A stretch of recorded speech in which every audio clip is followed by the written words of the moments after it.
바쁜 한국인 주식까지 바쁠 필요 없습니다. 알 것만 알고 불필요한 것은 요약해드리는 주식 요약 TV입니다. 좋아요, 구독, 알림 설정 부탁드립니다. 오늘 영상은 남들보다 싸게 사서 비싸게 판다. 이 내용보다는요, 지금도 살 수 있고 앞으로도 더 좋아질 것이다 라는 내용으로 한번 다뤄보려고 합니다. 바로 본론으로 들어가겠습니다. 일단 이 화면 페이지를 보시면 제가 오늘 반도체 산업에 대해서 현재 저희가 겪고 있는 이 슈퍼사이클에 대해서 명확하게 말씀을 드리려고 하는데요. 내용이 어렵지 않도록 최대한 쉽게 구성했고 조금 길어질 수는 있어도 최대한 집중하셔서 들어주시면 2026년도 반도체 투자에 큰 도움이 되실 거라 믿습니다. 지금 2025년 상반기까지는 AI 하면 반도체였고, 반도체 하면은 HBM만 생각을 했습니다. 그렇죠? 그 엔비디아 하면 또 HBM. 그런데 이제 2025년 하반기부터는 반도체가 HBM에서 DRAM, 그리고 낸드 쪽으로 인식이 확장됐습니다. 이게 단순히 인식이 확장됐다가 아니라요. 왜 HBM에서 DRAM, 낸드로 넘어왔는가? 이게 좀 중요합니다. 일단 이 HBM이 돈이 너무 되다 보니까 램을 생산하는 팹 업체들이 이걸 생산하지 않고 HBM 생산에 집중을 해버렸어요. 그러면서 이제 램의 그 생산량이 줄어들었는데, 이게 HBM이 뭐 여러분들도 아시겠지만 엔비디아의 그 2세대, 3세대, 그리고 앞으로 이제 4세대가 나오잖아요. 그 루빈 맞나요? 블랙은 루빈, 베라루빈, 그죠? 네. 그 베라루빈이 나오는데, 이 베라루빈이 나오면서 갑자기 이 데이터 센터에서 그 HBM의 메모리와 낸드의 성능이 중요하다, 이렇게 돼버린 겁니다. 근데 그것뿐만 아니라 하필이면 지금 이제 서버향으로 이제 메모리라든가 그 다음에 낸드 쪽이 또 수요가 증가해 버렸어요. 뭐 교체 수요 사이클도 겹쳤고, 그리고 이제 단순히 HBM이 계산만 빨리 해서 팍 넘겨주면 이 메모리 쪽에서 처리를 못 해버리니까, 이거 병목 현상이 자꾸 일어나네, 뭐 이런 이유들 때문에 계속 세대 교체가 일어나야 됐고, 이것 때문에 지금 D램이랑 낸드로 인식이 확장되었다, 이렇게 보시면 될 것 같아요. 그래서 메모리 공급 부족 현상이 하루가 달리 메모리 가격을 인상하는데 가속화 영향을 미치고 있어요. 계속 가격이 높아지니까, 과거에는 이 메모리 산업이라고 하면 경기 순환주 정도로만 생각을 했어요. 이게 뭔 소리냐면, 생산하는 공급업체, 그리고 이제 수요하는 이제 고객사들이 메모리 재고가 얼마 남았어요, 이렇게 발표를 하잖아요. 뭐 사업 보고서라던가 아니면은 뭐 설문조사에서요. 근데 그땐 이 재고랑 그 다음에 그 통화 정책에서 금리가 올라간다 내려간다에 따라서 기업이 좀 더 투자할 거야, 소비자가 좀 더 사용할 거야, 좀 더 소비할 거야, 뭐 이런 식으로 경기 순환에 따라 분석을 했다라고 보시면 될 것 같아요. 그런데 한 번 한 번씩 이 패러다임의 변화가 일어날 때가 있었어요. 그래서 이 패러다임의 변화라고 하는 것은 뭐냐면, 새로운 세대의 통신 장비나 전자제품이 출시될 때 독자적인 사이클이 만들어졌다, 그래서 패러다임의 변화다, 이렇게 말씀드리는 거예요. 지금 화면에 보시면 이거는 연봉입니다. 그래서 차트가 몇 개 안 보이지만 이 등락폭은 굉장히 커요. 제가 여기 검은색 글자로 적어놨죠. 이 네모 박스 안에 10배, 4배, 2.5배, 2.6배, 3배 뭐 이렇게 되어 있는데, 여기 보시면 제가 일부러 다른 것들에 여러분들이 헷갈리지 마시라고 삼성전자를 통해서 이 전체 사이클 먼저 말씀을 드리려고 해요. 이 초록색 네모에는요, 밑에 이미지 보이시죠? 이게 뭐냐면 웨이퍼입니다. 웨이퍼. 반도체 웨이퍼. 이 당시에 삼성전자가 10배 올랐습니다. 뭐 아시아에 이제 그 뭐 호랑이다, 뭐 용이다, 뭐 그 당시에 막 유명했죠. 뭐 중국부터 해서 다 투자를 해야 된다, 뭐 그럴 때였는데, 그때 이제 닷컴 버블까지 겹치면서 삼성전자 주가가 10배까지 올라가는 동안, 그때 삼성전자의 핵심 내용은 그거였어요. 이 세계 최초 256메가 D램 상용, 그리고 이거를 샘플에 생산하고 양산으로 바로 넘어갔거든요. 그래서 이것 때문에 현재의 삼성전자가 최고의 삼성전자가 된 겁니다. 그래서 10배 올라갔고요. 그다음에 2001년도부터 여기 2005년도까지 보면 4배가 상승했습니다. 이 폰은 다 아시죠? 뭐 이 투지 폰의 등장인데요. 이 당시에 삼성전자가 애니콜을 이제 지배하고 있었고, 삼성전자 하면 애니콜이었죠. 휴대폰 하면 애니콜이었고, 그래서 이때 애니콜이 점유율이 1위 하면서 계속 휴대폰과 휴대폰 반도체, 디스플레이 다 파니까, 삼성전자가 다 만드니까 계속 올라갔던 거예요. 4배 올라갔습니다. 그 다음에 2009년에서 2012년도까지 2.5배가 올라갔는데, 이때는 또 무슨 변화가 있었냐? 어떤 패러다임이냐? 3D 폰이 나왔습니다. 3G 폰, 스마트폰이 나온 거죠. 이 당시에는 이게 결국에는 그 반도체 자체 사이클이 아니라 휴대폰. 근데 휴대폰도 이동식 휴대폰 같은 경우에는 삐삐에서 2G 폰으로 넘어오는 딱 이 세대가 센세이션이잖아요. 그러니까 4배가 올라갔지만 이 스마트폰은 원래 그 휴대폰이 있었는데 스마트폰이 또 등장했다. 이런 식으로 이제 세대가 바뀌는 거다 보니까 2.5배 정도의 상승을 했어요. 그래도 많이 올랐잖아요. 삼성전자인데 이미 이전부터 10배, 4배까지 올라갔으면 거의 뭐 30배, 40배가 올라간 상태에서 또 2.5배가 올라간 거니까 10년 전이면은 거의 70배, 80배 이렇게 올라간 거예요. 그죠? 그러니까 센세이션을 계속 일으킬 수 있는 산업 위에 있으면 이렇게 꾸준히 올라간다. 자, 그 다음에 2016년에서 2020년도 여때 보시면 2.6배 상승했습니다. 요 이미지 무엇인지 아십니까? 요즘은 그래도 유명해져서 다들 아실 건데요. 이게 데이터 센터예요. 네.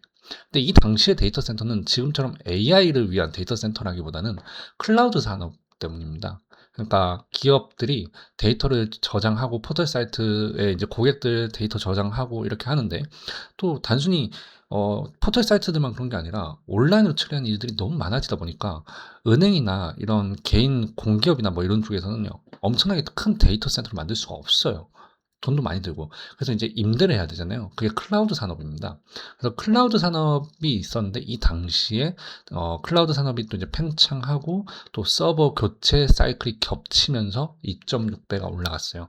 기억나실 거예요. 뭐 MLCC도 올라가고 반도체도 올라가고 그랬으니까요. 근데 2024년도에서 2026년도 현재 삼성전자는 3배가 올라가고 있습니다. 이 3배의 상승에는요. 그 핵심은 AI 산업의 태동이에요. AI 산업이 등장했잖아요. 이건 또 센세이션이잖아요. 여러분들.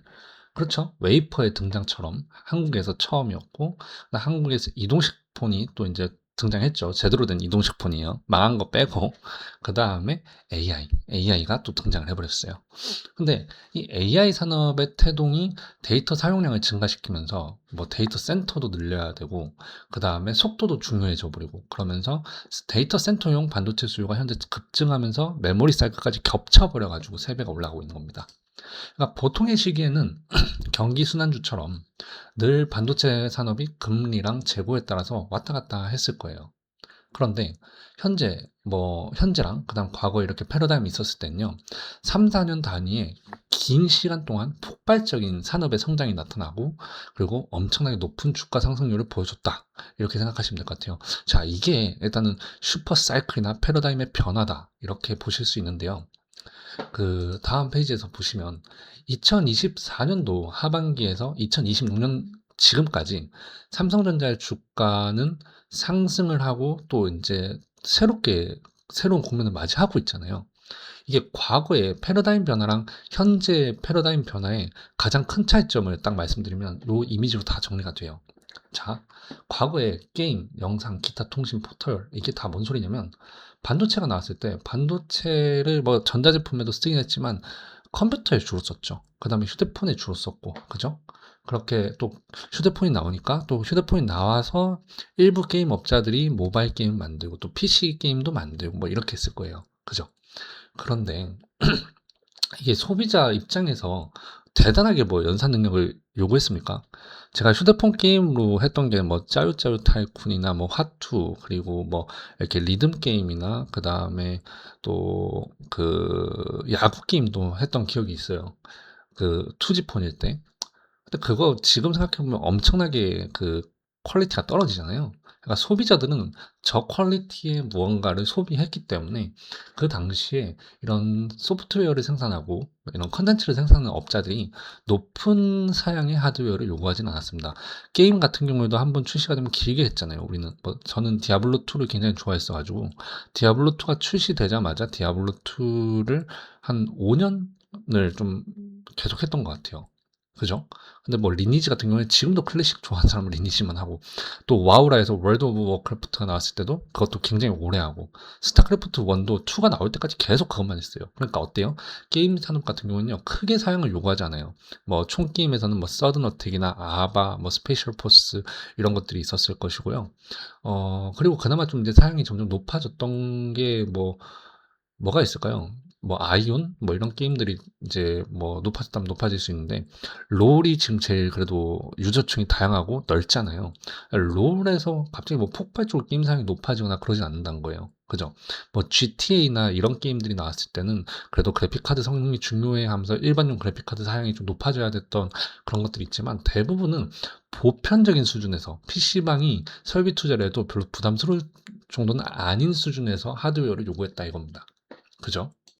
그런데 주기가 짧지도 않고 뭐 요구하는 사양의 폭도 크지도 않았는데, 이 뭐 게임 산업, 영상, 포털, 통신 장비, 지금 여러분들이 듣고 있는 이 모든 산업에 대해서 지금은 어떤가를 생각을 해봐야 돼요.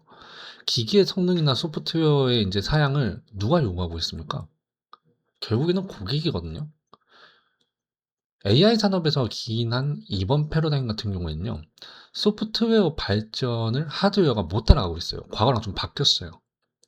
더 빠른 연산 처리를 요구하고 있고, HBM에서 그 AI 소비자들의 편의성과 응용성을 위해서 막대한 데이터 저장 능력뿐만 아니라 데이터를 처리하고 또 중간에 추가적으로 저장해서 또다시 전송하는 그 능력까지 요구하고 있습니다. 이게 지금 메모리를 중요하게 요구하는 거예요. 메모리 역할을 제가 뒤에서 좀 더 설명을 해드릴게요. 과거에 소프트웨어 발전 속도 대비 현재 발전 속도가 지나칠 정도로 빠른 이유는, 이게 어, 여러분들이 이해하기 쉽게 하자면 국가 때문입니다. 국가가 경쟁을 하고 있어요. 그러니까 20세기에 들어서, 그러니까 1900년도에 들어서 게임, 영상 제작, 포털, 뭐 이동통신 장비 이런 것들이, 자, 여러분들 게임 때문에 국가가 패권 전쟁을 한다 들어보신 적 있으세요? 영화 때문에 패권 전쟁 한다 들어보신 적 없죠? 뭐 통신 같은 경우는 국방통신이나 이런 쪽은 그럴 수 있고, 포털 같은 경우에도 어느 정도는 좀 있어요. 그렇다 해서 패권 경쟁이라는 말을 붙이진 않았죠. 근데 AI는 어때요? 패권 경쟁입니다. 자, 두 번째는 뭐냐면요, 국가 간 경쟁이기도 한데 시장 기업들도 경쟁을 하고 있어요. 이게 너무 중요해요. 국가 경쟁과 시장 경쟁이 겹쳤다는 게 이게 왜 무서운 거냐면, 과거처럼 여러 산업에 분산된 자금이 따로따로 이렇게 기업들이 뭐 게임에도 투자하고 영상에도 투자하고 이런 식이면 돈이 분산돼서 그렇게 무섭지 않아요. 돈의 힘이 그냥 고만고만합니다. 그냥 사이클을 타요, 적당하게. 근데 지금 어때요? 국가, 그리고 민간 기업, 민간 기업이라면 뭐 빅테크, 여러분들 아시는 모든 기업들, 빅테크뿐만 아니라 세상에 존재하는 모든 기업들이 단순 제조로만 살아가는 기업들도 설비조차 이제 AI 반도체를 넣어서 만든 설비를 넣기 시작했단 말이에요. 그러니까 세상의 모든 돈이 AI에다 때려박고 있어요. 그죠? 그러니까 세상에서 가장 역사적으로 한 번도 유례 없던 그 가장 큰 돈이 AI에다가 투자하고 있고, 그리고 엄청나게 대단한 능력자들, 개발 능력을 갖춘 기업과 사람들이 AI에 투자하고 있기 때문입니다. 이 첫 번째랑 두 번째 이유 때문에 이 AI의 발달 속도가 너무 빨라요. 그래서 하드웨어가 따라가기가 너무 벅차. 지금 상황이 그렇습니다. 그 결과 AI 산업에 따른 반도체 시장의 지위는 마치 증기기관을 발견했던 저희 인류, 네, 산업혁명처럼 지금 새로운 시대에 또 맞이하고 있는 거예요. 이게 그 산업혁명 이후에 뭐가 유명했죠? 골드러시였죠. 금을 캐자 이랬습니다. 그래서 금광을 캐러 다니는 그런 업자들은 돈을 많이 벌었나요? 대부분 파산했죠. 누가 돈을 많이 벌었습니까? 청바지를 파는 회사. 그죠? 왜냐면 걔네들은 광부들한테 필요한 것만 주면 됐으니까. 지금은 누가 이래요? AI 개발자, 그리고 AI에 투자하는 기업들이 일합니다. 그럼 걔네들한테 제일 필요한 건 뭐예요? 옷입니까? 아니에요. 옷이나 이런 것도 있지만 반도체가 필요합니다. 그래서 반도체 판매업자들은 청바지 판매업자, 골드러시의 청바지 판매업자와 같다라고 할 수 있을 거예요. 자, 다음 페이지 한번 볼게요. 자, 여기 화면에 하나하나 이걸 제가 짚어가면서 말씀드릴게요. 먼저 AI 최종 목표는 인간 대체 실생활에 적용 이렇게 적어놨습니다. 이게 무슨 소리냐면 26년도에 AI란 역할을 한번 생각해보자 이겁니다. 단순히 보조로만 우리가 사용하고 있나요? 아니죠. 뭐 아직 AI를 사용 안 해보신 분들도 있을 것 같은데 사용해보신 분들은 알 거예요. AI가 나보다 낫다 싶을 때도 많죠. 왜냐면 나는 그냥 뚝딱뚝딱 검색만 했는데 답은 AI가 내려주고 있으니까요. 그러니까 협력자로 성장을 하고 있고 되려 어떤 부분에선 리더가 되고 있어요. 저는 최초에 챗 GPT가 나왔을 때 GPT 최초 버전부터 사용을 했었어요. 근데 그때는 좀 쓰면서 욕이 나올 때도 있었습니다. 뭐 할루시네이션이라 해서 좀 이상한 헛소리를 많이 해요. AI가. 오류가 너무 많아가지고 사용을 좀 하기 불편했지만 그래도 저는 이게 시대가 바뀌면 이걸 계속 쓸 것 같아 해서 계속 쓰고 있는데 그러다 보니까 지금의 AI가 얼마나 대단한지 알아요. 근데 그 당시에 소비자들은 별로 안 썼습니다. 쓰다가 제 주변에 추천을 해도 이거 뭐야 이거 좀 틀린 내용 많아. 그리고 수학도 계산 못하고 안 할래 이렇게 됐었거든요. 근데 지금은 인간의 사고 전반 부분에 영향을 미치고 있죠. 여러분들도 AI 검색하신 분도 있고 AI가 말하면 그게 정답이라 생각하시는 분도 많잖아요. 각종 산업에서는 실질적인 인원 감축 원인을 이렇게 다 감축하고 있어요. 맞죠? 뭐 빅테크에서도 감축하고 제조업에서도 이제 감축하려고 뭐 합니까? 피지컬 AI 나왔잖아요. 현대차 노조가 난리가 난 거 아닙니까? 그죠? 움직임이 이게 엄청 활발해요. 이거는 AI가 실질적인 생산 효율을 증가시키기 때문인 거예요. 기업이 그렇다는데 그러면 뭐 개인은 당연한 거 아니겠어요? 막대한 돈을 쓰는 쪽에서도 AI 쓰면 돈을 아껴라고 말을 하는데 개인 입장에서는 AI 쓰면 너무 편할 것 같잖아요. 그죠? 그래서 더 이상 보조적인 존재가 아니라는 거예요. 기업들도 산업 내에 경쟁력을 갖기 위해서는 무조건 AI를 선점해야 된다. 이게 기업들의 숙제가 되어버렸습니다. 그리고 정말 AI 시장에서 선점하는 기업, 그리고 이제 권위를 가지는 최고의 기업은 앞으로 못해도 이 2100년도까지는요, 세계화 시장에서 압도적인 권력을 부여받게 됩니다. 그리고 또한 단순히 소프트웨어적인 부분에서 AI만 쓰는 게 아니죠. 제가 좀 전에 말씀드렸던 것처럼 피지컬 AI, 로봇, 자율주행도 있죠. 이런 것들이 상용화가 되는 것도 여러분들 이게 뭐 이제 뭐 SF 영화에 나오는 미래의 상상력입니까? 아니죠. 눈앞에 다가왔어요. 이제 기정사실화된 겁니다. 현재 인간의 실제 노동력이 수반되어야 한다. 이 믿음이 있었던 모든 업종에서 이제 AI가 들어가기 시작했어요. 그죠?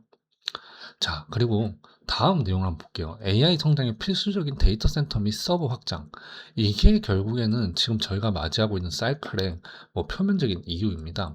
인류의 실생활에 AI가 침투하기 위해서는 제일 중요한 게 뭐냐면 결국은 데이터 처리 능력이기도 한데 막대한 데이터를 저장한 능력이었어요. 데이터 저장하면 와닿지 않잖아요. 간단하게 표현을 하자면요. 여러분들이 지금 이 글자 해봐야 1kb도 안 돼요. 근데 이미지라고 하는 이 화면을 찍으면요. 이 글자가 몇 개가 필요한지 아세요? 이 글자가 2kb인데 이 지금 화면 여러분들이 보시면 딱 이 화면. 이 화면 하면은 이 글자가 몇 개가 필요하냐면은 한 4,000배 정도가 필요해요. 자, 그러면 이 이미지 이게 이 글자 두 개에 4,000배니까 글자 8,000개가 필요한 거잖아요. 그런데 여러분들이 동영상을 가지고 한번 이야기를 해보면 영화 한 편이라고 하면 아주 낮은 용량도 뭐 4기가 정도 하잖아요. 그러면은 이 이미지가 몇 개 필요한지 아세요? 4기가면 4000메가바이트예요. 2000개가 필요한 겁니다. 이 이미지가. 2메가짜리 이미지가 2000개가 필요한 거예요. 자, 그러면 사람과 사람이 이렇게 움직이고 대화하는 걸 가지고 1분 정도를 그대로 구현하는 데이터는 얼마나 필요할까요? 데이터 최적화가 되어 있지 않다고 가정하면 그 1분 동안 고작 1분 영화 아까 말씀드렸던 건 영화는 뭐 2시간이라 했을 때 4기가라고 했잖아요. 2시간이었을 때. 근데 사람의 이런 활동이나 이런 움직임을 예상하고 대화하고 이렇게 해서 딱 1분 정도 처리하려면 못해도 100기가예요. 못해도. 근데 거기서 뭐 여러 가지 뭐 감각까지 다 넣어버리면 100기가만 될까요? 훨씬 더 많다는 거죠. 그럼 영화가 몇 기가 필요해요? 250개. 이 25개에서 25개에서 100개 정도가 필요하죠. 그러면 이 글자가 영화에 들어가는데 필요한 거는 못해도 8,000 곱하기 2,000이면 한 160만인가요? 1,600, 160만일 겁니다. 그죠? 1,600만 있네요. 이 글자가 1,600만 개가 필요한 거예요. 영화가. 영화가 1600만 개가 필요한데 여기서 사람의 이제 그 1분을 표현하기 위해서는요. 이 글자 데이터로 치면요. 4억 개가 필요해요. 이 글자 4억 개를 이 화면에 나타내려면 글자를 너무 작게 해야겠죠. 자, 이렇게 인류의 실생활에 침투하려면 데이터가 막대하게 필요하다는 겁니다. 여러분들 하루 종일 그 타이핑 타자 연습 열심히 해도 4억 개 다 못 쳐요. 그래서 단순히 기계 자체에서 이제 처리하는 이 데이터가 한계가 있기 때문에 AI를 적용하려면 그 데이터 센터에서 빠르게 수신하는 데이터 전송 능력, 그래서 통신도 중요해졌고, 그 다음에 이 데이터를 응용할 수 있는 기술도 중요해진 거예요. 근데 이 응용을 하려면 어떻게 응용을 하냐, 이런 생각을 하실 거예요. 일단 그 응용이란 전제는 무조건 저장 데이터가 많아야 됩니다. 저장 데이터가 없으면 응용 못하죠. 여러분한테 뭐 처음 있었던 일을 자 응용해봐. 이게 무슨 소리야? 이럴 거 아닙니까? 근데 여러분들이 1년, 2년 살아오다 보면서 익숙해진 일이 있다 해볼게요. 아, 그거를 해왔던 거보다 조금 더 효율적으로 응용해봐. 되죠. 근데 그 응용을 위해서도 여러분들 굉장히 많은 생각을 할 겁니다. 1년, 2년 동안도 굉장히 많은 생각과 경험들을 축적해 놨을 거란 말이에요. 그죠? 그래서 여러분들 뇌의 역할하는 데이터 센터가 일단 발전해야 되는데 이 데이터 센터를 무조건 지어야 되는 건 맞는데 자꾸만 더 큰 데이터, 큰 데이터, 큰 데이터를 요구하게 되는 거예요. 왜? 더 높은 능력의 서비스를 제공해야 되니까. 근데 많은 데이터만 저장한다고 되는 게 아니라 그걸 빨리 연산을 해야 돼요. 빨리. 그러니까 그게 HBM이 된 겁니다. 아시죠? 그러니까 데이터를 많이 저장한 건 데이터 센터, 근데 빨리는 HBM. 근데 이 데이터 처리 능력 때문에 그 데이터 센터에 HBM이 막 들어가고 이렇게 투자 위축이나 이런 것들이 발생을 했다면은 지금 메모리 사이클이 오지 않았을 거예요. 왜냐면 데이터 센터에서 아 잠깐만 우리 HBM 좀 안 필요할 것 같아 돈이 없어 이렇게 됐다면 AI 근데 이 데이터 센터의 불황이 진짜 올까요? 뭐 시장에서는 데이터 센터 불황이 올 거라고 말을 하고 있습니다. 계속. 근데 솔직히 제가 말씀드리면 AI나 데이터 센터에 불황이 오면 그거는 AI 불황이 아니에요. 데이터 센터 불황도 아니고 산업 불황이 아니라 세계 불황입니다. 세계 경제 불황. 절대 데이터 센터 혼자서 불황이 올 수가 없어요.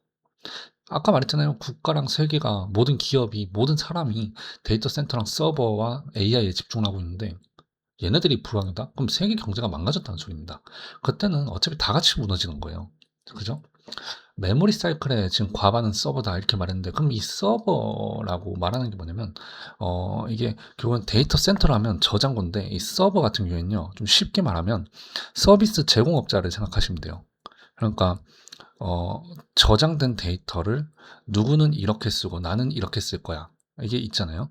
근데 최종적으로 소비자가 그거를 가공된 데이터를 쓰는 거잖아요. 그럼 그 중간에 처리하는 업자들이 있을 거 아닙니까? 네이버, 다음도 뭐 중간 업자가 될 수도 있고, 뭐 아니면은, 챗 GPT, 오픈 AI 같은 경우에도 이게 이제 가공해서 서비스를 제공한 거기 때문에 사실상 서버를 갖고 있는 거예요. 근데 오픈 AI나 이런 것들은 다 대기업이잖아요. 제가 뭐 갑자기 떠오르는 게 뭐 별로 없는데, 한컴이나 이런 회사들은 어때요? 얘네들은 서비스 업자죠. 그죠? 소프트웨어를 제공하는 쪽인데 얘네들이 엄청 대단한 큰 데이터 센터를 가지고 많은 고객들을 넣을 수 있나요? 없죠. 그래서 걔네들은 서버를 이제 이용해서 서비스만 제공한다. 이렇게 생각을 하시면 될 것 같아요. 그게 바로 서버 확장이다. 이렇게 말하는데 아니 데이터 센터만 해도 엄청나게 많은 투자가 필요한데 근데 왜 서버 확장까지 문제가 되느냐라고 물어보실 수 있어요. 아까 말씀드렸죠. 모든 기업이, 모든 소비자가 AI를 필요로 한다. 근데 AI 종류가 단순히 특정 검색식 AI, 뭐 대화식 AI만 필요한 게 아니더라. 글자로 떠드는 AI만 필요한 게 아니라 너무 여러 가지 AI가 필요해서 거기에 맞춰서 모든 서비스에 맞춰서 업자들이 서버를 준비해야 되다 보니까 또 서버가 확장돼야 되는 겁니다. 좀 이해가 되시나요? 음.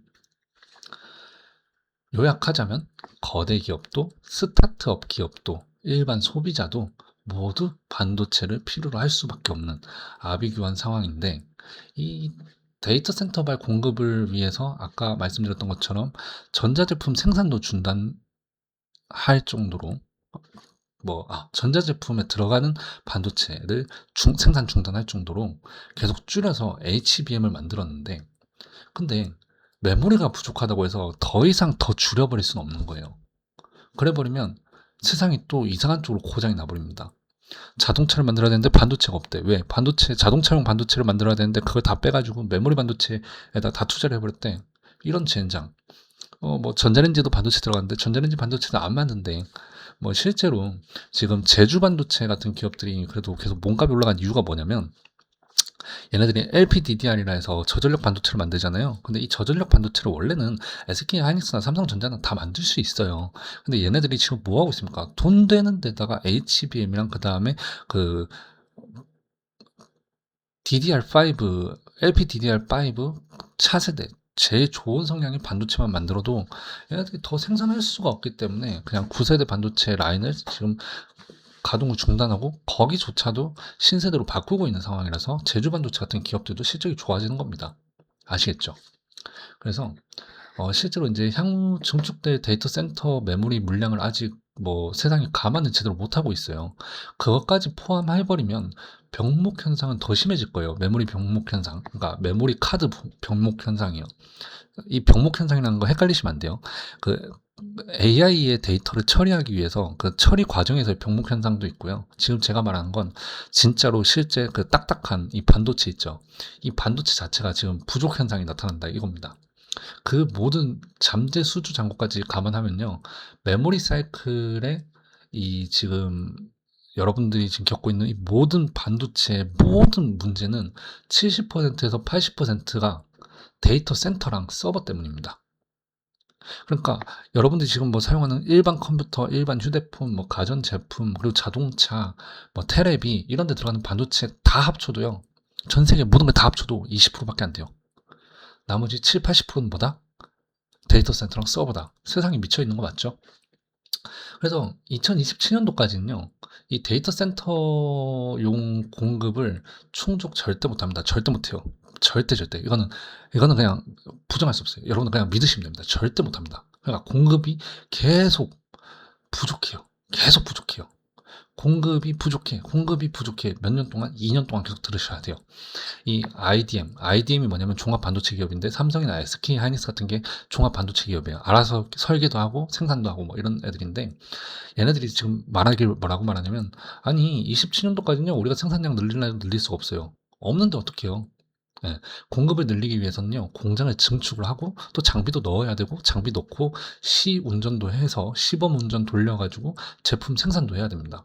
근데 증설을 하고 투자를 하는 돈이 들어가고 집계를 해야 되잖아요. 예산 얼마 정도 될 거다, 그리고 사업으로 떠야 되죠. 그래서 공장에 그 껍데기만 만드는 데만 1년 넘게 걸려요. 아무리 빨리 지어도. 보통 천천히 지으면요 2년에서 5년까지 짓잖아요. 근데 거기서 장비 들어가고 시운전하고 그것도 6개월. 아무리 짧게 잡아도.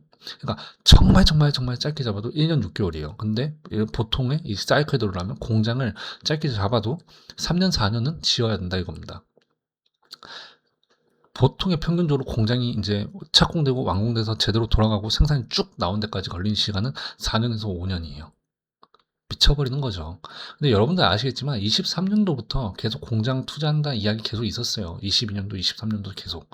그래서 어느 정도 이제 지어지고 있는 것도 있고 완공될 것도 예정이 되어 있는데, 그게 빨라야 27년도 말이란 겁니다. 그리고 본격적으로 이제 공장이 만들어진 건 28년도나 돼야 가능한 거예요. 이런 이유 때문에 반도체 장비 업체 중에서 대부분 HBM 하면은 한미 반도체 떠오르시잖아요. 한미 반도체가 TC 본더를 만들거든요. HBM도 지금 공급이 부족해요, 여러분들. 그래서 한미반도체나 하나비전 같은 경우에 제가 이 지난 영상에서 걱정 마셔라, 하나비전 상한가하고 한미반도체 주가 안 움직인다 걱정 마세요 했는데 어떻게 됐어요? 오늘 엄청 급등했잖아요. 뭐 폭등했다 해도 과언 아니죠. 한미반도체. 그죠? 폭등했잖아요. 어제가 아니고 제가 이때 24일날 영상 올려드렸으니까 딱 이틀 만에 하나비전 부러워할 필요 없었죠? 그러면 하나비전이 좋냐, 한미 반도체가 좋냐, 이게 아니에요. 제가 지금 뭐라 말씀드렸죠? HBM 장비도 지금 부족하다니까요. 실제로 HBM도 결국엔 계속 부족해요. 그 공장이 완성돼서 이거 HBM 이제 필요 없어. 그 TC본더 그 장비 필요 없어. 이렇게 하려면 못해도 27년 말은 가봐야 한다는 거예요. 그러니까 뭐 사람들이 지금 뭐 하나비전만 좋아 이러건데, 아까 제가 뭐랬어요? 노이즈에 흔들리지 말고 팩트에만 집중해라. 네. 그럼 2028년부터 다시 증설되는 라인에다가 메모리 반도체 장비를 넣어서 공급을 하게 되면 이제 그때부터 공급이 일어나면 어 공급 부족이 좀 해소가 되거나 완전히 해소가 될 수도 있어요. 근데 변수는 두 가지가 있습니다. 이 변수가 중요합니다. 또 첫 번째는 뭐냐면 AI 기술이 멈춰버려야 돼요. 그리고 이 멈춰버리려면 경제 불황이 와야 됩니다. 경제 불황이 오면 다 같이 망하는 거예요. 알죠? 예. 그러니까 다 같이 망하는 경우가 변수가 될 수 있어요. 이거는 뭐 예측 불가능이고, 두 번째 같은 경우에는요, 중국에서 AI 반도체 구입 운동이 갑자기 막 엄청 대박이 나가지고 AI 반도체를 시장에다 덤핑할 때, 뭐 AI 반도체 덤핑하고 메모리도 갑자기 차세대 메모리 막 만들어가지고 팔아버리면, 그러면은 이 반도체 시장이 갑자기 변수가 생긴 거예요. 근데 이거 말고는 변수가 없어요, 여러분들. 변수가 없다는 건 뭐예요? 불확실성이 사실은 별로 없다. 시장이 다 같이 망가지는 거 아니면 반도체는 위험할 게 없다. 한마디로 뭔 소리예요? 시장 개박살 날 때까지 반도체에만 집중을 하셔라. 이렇게 말을 하는 겁니다. 하지만 이 트럼프가 지금 어때요? 세계 경제 위기고 뭐 중국이 뭐 난입이고 이런 거 허용을 하겠습니까? 아직 트럼프 임기만 해도 2년 남았어요. 2028년까지 남아 있단 말이에요. 그러면은 트럼프가 중국을 좋아합니까? 싫어하죠. 중국의 반도체 나오게 놔둡니까? 막겠죠. 막아버리겠죠. 중국의 반도체 들어가는 거 허용합니까? 막아버리겠죠. 그러니까 중국의 반도체 기술을 성공적으로 완성을 하려 해도 트럼프가 안보 문제를 들먹이면서 시장 진입을 못하게 할 거란 말입니다. 그래서 하이테크 분야에서 하이엔드를 맡고 있는 한국 반도체 같은 경우에는요, 그리고 AI 같은 경우는 하이테크 하이엔드의 최종 결과물이에요. 그러니까 이 분야에선 중국이 뛰어드는 데는 분명히 한계가 있어요. 중국은 자기네 시장 내에서, 자기네 국가 내에서 그 실험을 하면서 계속 올라오면서 나라가 투자하면서 딥시크도 만들어내고 자기네들 국가에서 자기네들 국민들이 수요하고 소비하게 해서 성장시키고, 이 전략 말고는 지금 없는 상황이라는 거죠. 중국은 AI 사이클을 따라가기 위해서 그럼 뭐 하겠어요? 얘네들도 지금 반도체 부족해. 얘네들도 반도체 주세요 해야 되는 상황이라는 거예요. 자, 여기까지만 들어도 지금 반도체 산업 그럼 엄청난 거 아니야? 이렇게 생각 드실 것 같죠? 맞죠? 자, 그럼 여기 밑에 한번 보시죠. 조만간 도래할 제2의 데이터 센터 및 서버 교체 주기. 이거 어디서 제가 말씀드렸죠? 여기. 삼성전자가 2.6배 상승했던 이때가 서버 교체 시기입니다. 자, 근데 데이터 센터랑 서버 교체 이게 뭐냐면, 이게 앞서 말했던 두 가지 변수, 뭐 세계 경제 불황, 그리고 중국의 난입, 이게 이루어지지 않으면요, 2028년부터 공급이 확장되면 제가 뭐 공급 이제 부족 현상이 완화될 수도 있고 완전 해결될 수도 있는데, 사실 이거를 알 수 없다고 말씀드리고 싶은 거예요. 뭐 기관이나 뭐 이제 뭐 그 분석가들 28년이면 이게 또 문제가 해결된다 이렇게 말하는데, 그렇지 않을 수도 있어요. 수요 과잉이 한 번 더 일어나고 공급 부족이 한 번 더 이어질 수도 있어요. 이게 진짜 무섭거든요. 그때 되면 진짜 어떤 일이 벌어질지 저도 모르겠어요. 2017년, 18년도 당시에 반도체 산업을 이끌었던 데이터 센터 교체 주기가 도래하게 되면요, 이 데이터 센터 이 껍데기까지 포함해서 전체 싹 다 바꾸는데 걸리는 시간은 15년이에요. 예. 그런데 건물 내의 모든 것들만 바꾼다고 했을 때는 10년. 건물 내의 모든 걸 바꾼다는 건 뭐 반도체 그 이제 서버실이나 그다음에 뭐 그 전력 설비 이런 것들 다 포함하는 거예요. 건물 내에 있는 거. 그런데 지금 보세요. 10년 전에 쓰던 반도체나 컴퓨터 지금 쓸 수 있습니까, 여러분들? 안 쓰죠. 조금만 돈을 더 주면 더 좋은 걸 쓰잖아요. 그죠? 그래서 안 써요. 10년 전에 컴퓨터 저는 안 쓰거든요. 예. 그러니까 10년 주기가 돼버리면 다 싹 다 바꿔야 되는 거예요. 근데 지금 기술도 아까 뭐랬죠? 하드웨어가 소프트웨어 발전을 못 따라가요. 10년 전 컴퓨터로 지금 AI 서비스나 이런 것들을 이제 그 고성능 AI 이런 것들을 직접 구현하려고 하면 못 합니다. 예. 그래서 고성능화된 하이퍼 컴퓨팅 기술 때문에 설비 소모 주기가 어떻게 됩니까? 짧아집니다. 10년짜리 이제 제품도 안 써요. 더 짧게 쓰고 그냥 5년 되면 바꿔버린다는 거죠. PC방을 만들었어요. PC방에, 자, 지금 저희 PC방에 있는 컴퓨터들은 2016년도 컴퓨터입니다. 누가 갑니까, 그러면? 안 가요. 네. 못해도 5년 단위로 바꿔줘야 돼요. 이렇게 되면 메모리 반도체 교체 주기가 너무 빨라지죠. 거기다 데이터 센터 쪽에서 신규 발주가 반도체뿐만 아니라 뭐가 나옵니까? 전력용 반도체, MLCC 또 겹쳐버린 거죠.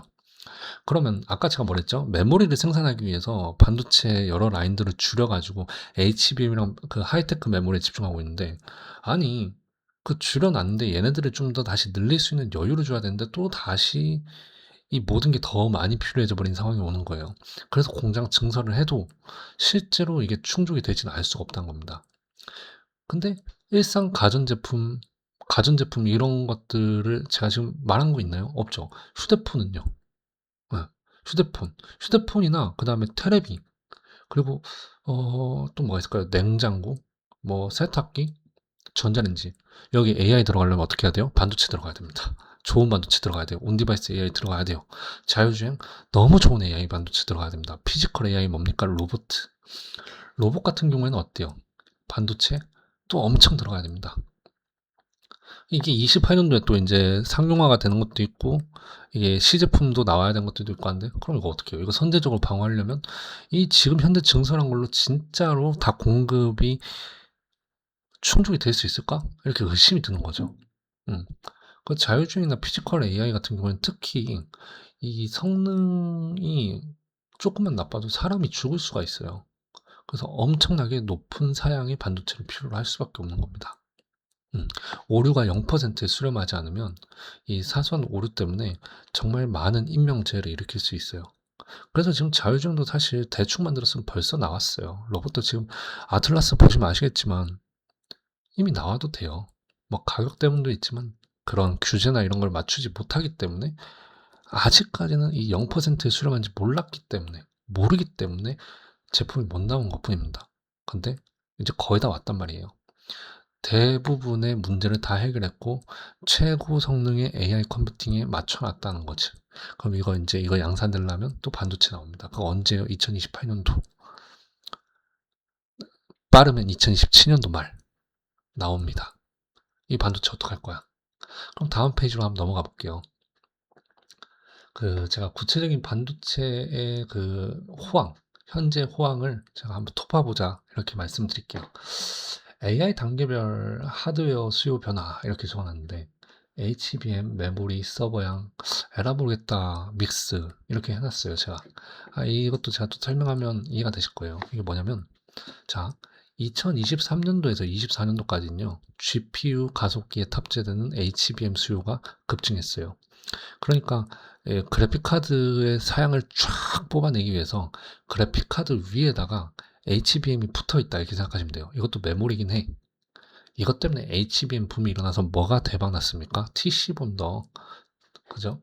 적층에서 쌓아 올려야 되는 TC본도, 한미 반도체가, 자 어때요? 2023년도에서 24년도 나 미쳤어, 대한민국 최고의 주식이 하면서 올라갔습니다. 이게 바로 TC본더 때문이에요. 자, 23년, 24년도 때는 그랬는데 25년도 때는요, 어때요? 자, 이게 뭐야? 그지? 별로 뭐가 없죠. 이 당시에는 이제는 SK 하이닉스 같은 기업들이 장비가 들어왔으니까, 자, 어때요? 장비 들어왔으니까 장비로 생산해서 팔아야지 해서 SK 하이닉스가 올라갔던 거예요. 자, 그러면 2025년도에 저희가 어떤 이슈가 있었냐면요. AI의 진화가 있었어요. AI의 진화? 이게 또 뭐야? AI가 원래 아까 제가 말했어요. 오픈 AI의 챗 GPT가 아주 뭐라 해야 될까? 멍청하다 해야 될까요? 좀 응용하기가 별로 좋지 않았다 했잖아요. 근데 2025년 명절 때 딥시크 사태가 발생했습니다. 딥시크. 이 딥시크가 발생하면서 주가가 막 무너졌어요. AI 종목들이나 막 이렇게 무너졌어요. 그가 뭐 금방 회복해버렸지만 그 딥시크 대란이 터지고 나서 전 세계 AI 서비스 공급업자들이 생각을 한 겁니다. 이거 단순히 학습만 하는 데이터 센터에 데이터만 저장해서 소비자한테 제공하는 거 이거 하다가 중국한테 따라잡힐 것 같아. 우리 바뀌어야 돼. 그게 뭐다? 추론이다. 네, 추론을 해버린 거예요. 그래서 이 추론이 돼버리면서 뭐가 들어간 거냐면 D램. 지금 여러분들이 겪고 있는 이 메모리가 많이 필요해진 거예요.